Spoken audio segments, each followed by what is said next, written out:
aplicarla concretamente. Vamos a hablar con Julián de Diego, él es un abogado laboralista, doctorado en ciencias jurídicas, acerca de las implicancias de esta reforma, ¿no? Julián, buen día, ¿cómo le va? ¿Cómo está usted? Buen día, ¿cómo están ustedes? Nosotros muy bien, gracias por atendernos. Julián, no, por favor. ¿qué es lo que cambia para los empleados, por ejemplo, en el nuevo régimen para contratar trabajadores, en relación a la previa de la reforma laboral y a esta reforma laboral? ¿Para mejor, para peor? ¿Cómo lo ve usted? Bueno, mire, como usted dijo muy bien, la reforma laboral ha adquirido plena vigencia porque la justicia determinó que la medida cautelar de la CGT tiene efecto suspensivo, por lo tanto, la norma de la modernización laboral está en plena aplicación. En estos últimos días se ha conocido el primer decreto reglamentario de la ley, que es el que reglamenta el llamado RIF. El RIF es un sistema a través del cual alrededor de 8 millones de trabajadores que están no registrados podrían pasar al sistema de registración, porque hay un incentivo muy grande para las empresas para que se inscriban en este mecanismo, porque se le perdona la deuda del pasado y tienen contribuciones muy bajas, y al mismo tiempo esto es un beneficio enorme para los trabajadores que al estar no registrados, como se dice vulgarmente en negro, no tienen ninguna regla y pasarían a aplicar la ley de contrato de trabajo, la ley de obras sociales, el régimen jubilatorio, o sea, pasarían de la clandestinidad a la registración con los beneficios que eso implica para todos ellos, ¿no? Así que ya la reforma laboral está generando beneficios que en cuanto se vayan aplicando, y ahora con este decreto se pueden aplicar en forma inmediata, estaría beneficiando a ambas partes, al empleador que no está registrado y al trabajador que necesita tener la posibilidad de jubilarse, tener la asistencia médica de la obra social y contar con las reglas que rigen la relación laboral en blanco, ¿no? Digo, para el trabajador es una buena noticia, usted también dice para el empleador, ¿no? ¿Entra con todas las condiciones que tenían antes de la reforma laboral, digo, los mismos beneficios que tenía un trabajador, o ya entran con todas las reglas nuevas? Bueno, las reglas que tenían en el trabajo no registrado no eran reglas. Claro, tiene razón. Eran mecanismos totalmente arbitrarios. No se respeta en el trabajo en negro el convenio colectivo ni los adicionales del convenio. No hay obra social, no hay jubilación.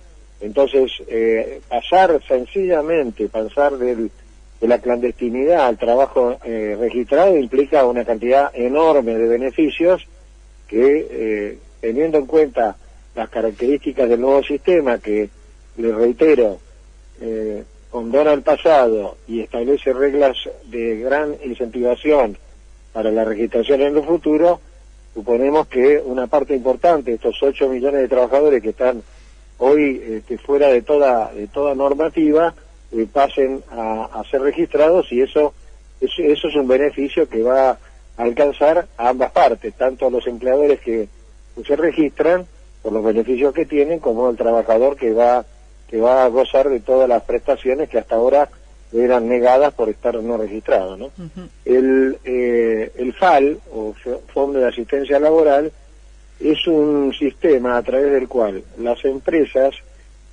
harían un aporte mensual para integrar ese fondo, que sirve a su vez para pagar las indemnizaciones por despido.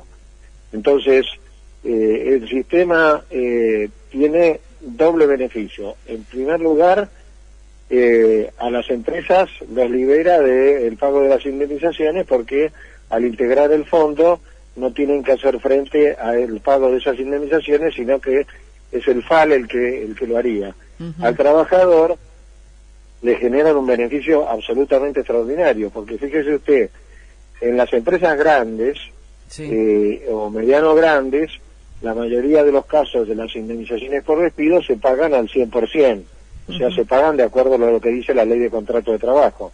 Pero en las empresas chicas, en las empresas de menos de 100 trabajadores, que representan casi el 80% del empleo en la Argentina, incluyendo en muchas empresas que no están registradas, no se paga la indemnización por despido, y le digo estadísticamente, solamente una cuarta parte de los trabajadores despedidos reciben la indemnización.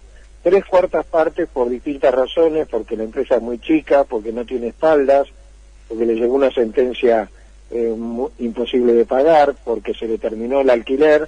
Las empresas chicas en general, cuando despiden a la persona, no están en condiciones de pagar la indemnización.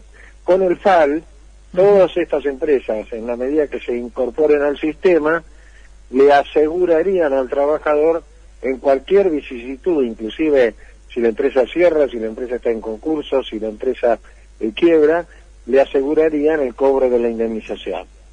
Además, el FAL, y con esto termino la explicación que usted me pidió, es en los primeros años tiene costo cero. ¿Por qué? Porque cuando uno hace el aporte, por ejemplo, de una empresa chica inicial sería del 2,5% del total de los salarios de esa empresa, ese aporte del 2,5% se deduce de las contribuciones patronales para la seguridad social, con lo cual el costo inicial del FAL es cero.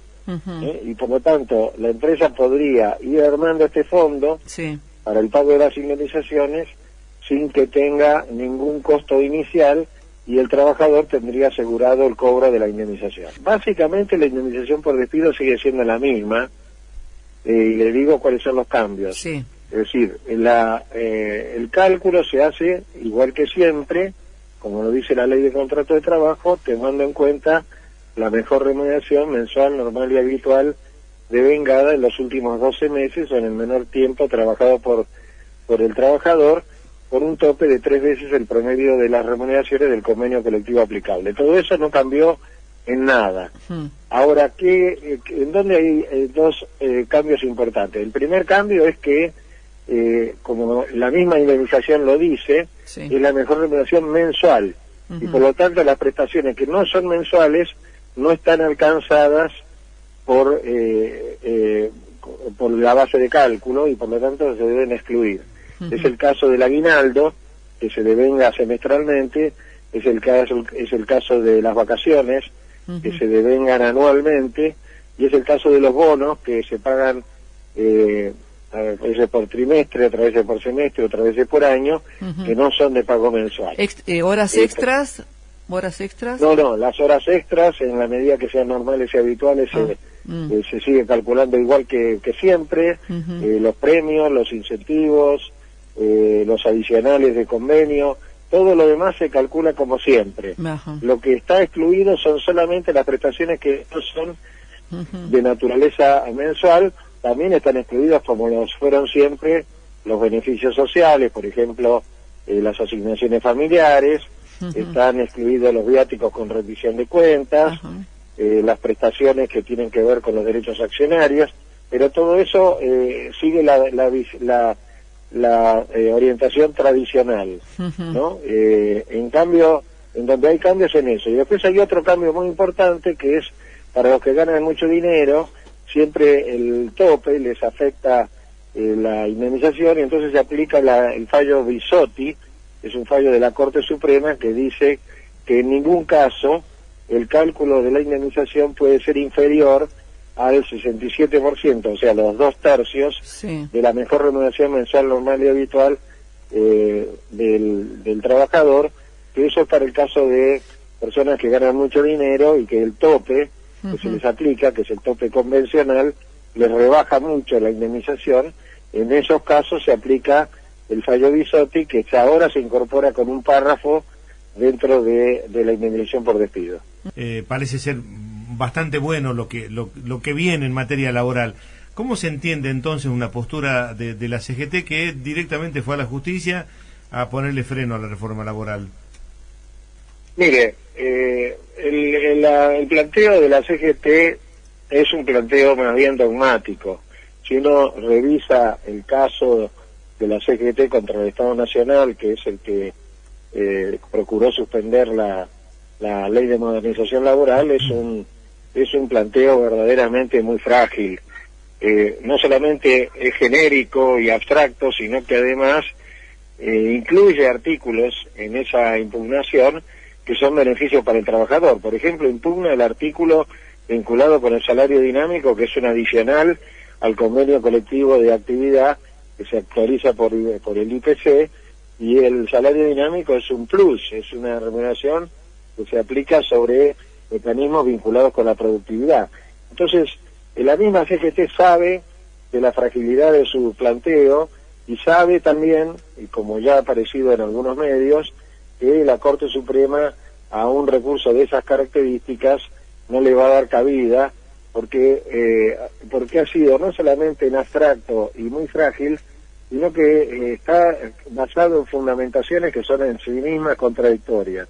Si usted tuviera que calificar de la dirigencia cuando impugna la ley, se nota que son impugnaciones dogmáticas, porque en realidad, si nosotros pensamos qué es lo que se necesita para el futuro, se necesita una ley dinámica que se asocie con el mundo de las nuevas tecnologías, y toda la ley de modernización laboral está asociado directa o indirectamente a las nuevas tecnologías, y nosotros, si no hacemos estos cambios, seguimos aferrados a una ley que no solamente no creció, no hizo crecer el empleo e hizo crecer el trabajo en negro, sino que además está arraigada en principios que ya no existen, porque nuestra ley de contrato de trabajo tiene más de 50 años ya.